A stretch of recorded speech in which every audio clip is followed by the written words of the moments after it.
अस्सलाम वालेकुम। हर शख्स की ये ख्वाहिश होती है कि उसके बहुत से बेहतरीन दोस्त हों जो उसकी मुसीबत में भी काम आए, हर वक्त उसके साथ रहें, उससे मोहब्बत करें। ऐसा कैसे मुमकिन है कि आप बेहतरीन दोस्त बनाएं?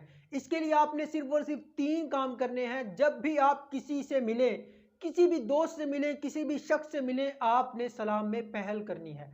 आपने सलाम में पहल करनी है। उसके बाद दूसरा काम आपने ये करना है, जब भी आप किसी से मिलें, सामने वाले शख्स से आपने अच्छे से मुखातिब होना है।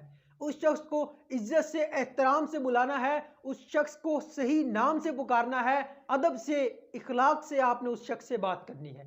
तीसरा काम आपने ये करना है, जब भी कोई शख्स आपसे मिलने आता है, आपने उस शख्स के लिए जगह छोड़ देनी है। खड़े होकर उस शख्स का इस्तकबाल करें। पहले उस शख्स को जगह दें, नशिस्त दें, फिर आप बैठे।